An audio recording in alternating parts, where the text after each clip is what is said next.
benefit of being an out-of-towner for Wall Street as an investor? Well, what's the benefit of being an out-of-towner as opposed to being in Wall Street? I worked in Wall Street for a couple of years, and I like.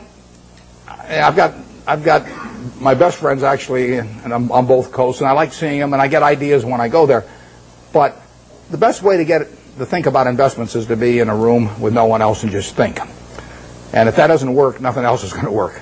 And the disadvantage of being in any kind of a market-type environment on Wall Street would be the extreme is that you get overstimulated. You think you have to do something every day.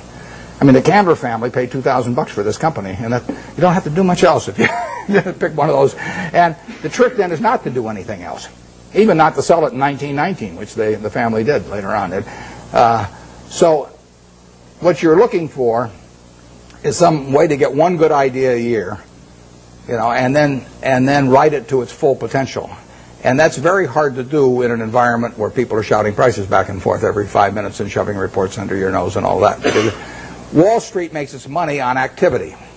You make your money on inactivity. I mean, if everybody in this room trades their portfolio around every day with every other person, you're all going to end up broke, and the intermediary is going to end up with all the money.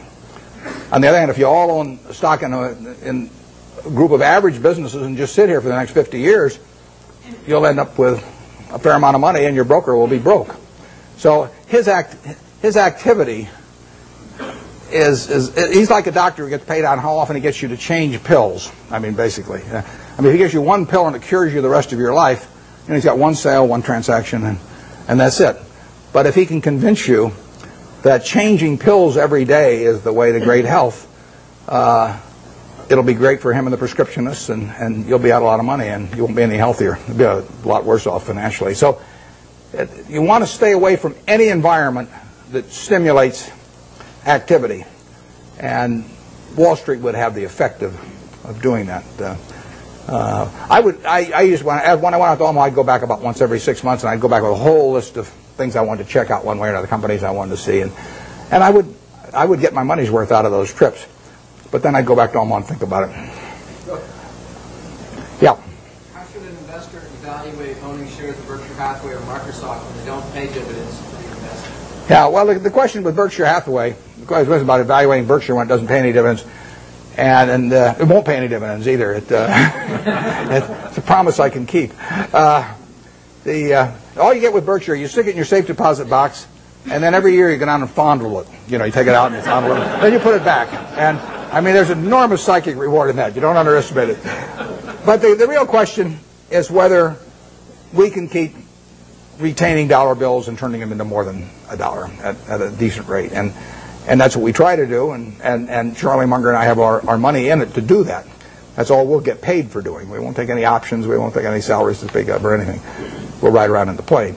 But that's what we're trying to do. It gets harder all the time. The more money we manage, the harder it is to do that. And we would do way better percentage-wise with Berkshire if it was 1/100th the present size. But it is run for its owners. But it isn't run to give them dividends, because so far, every dollar that we've earned and could have paid out, we've turned into more than a dollar. It's worth more than a dollar to keep it. And therefore, it'd be silly to pay it out. Even if everybody was tax-free that owned it, it would have been a mistake to pay dividends at Berkshire, because so far the dollar bills retained have turned into more than a dollar. But there's no guarantee that happens in the future, and at some point the game runs out on that. But it is the goal of, that is what the business is about. Nothing else about the business do we judge ourselves by. We don't judge it by the size of its home office building or anything of the number of people working around it. We've got 12 people at headquarters. We've got 45,000 employees at Berkshire and 12 people at headquarters, 3,500 square feet. And we won't change it. So we will judge ourselves by the performance of the company. And that's the only way we'll get paid. But believe me, it's a lot harder than it used to be. Is there anything way in the back? Because I want to make sure I'm not missing people back there that haven't called me. Okay, then we'll go to the... Well, how about way over there on the aisle? Yeah. What makes you decide investments have reached its full potential? I missed this. What made me decide to invest what? One of your investments has reached its full potential. As you said earlier that you... I missed the last part of it.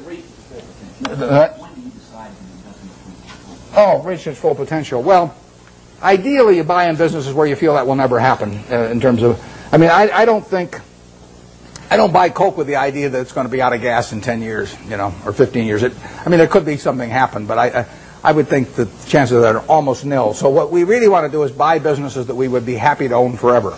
It's the same way I feel about people who buy Berkshire. I want people to buy Berkshire that plan to hold it forever. They may not for one reason or another, but I want them at the time they buy it to think they are buying a business that they're going to own forever.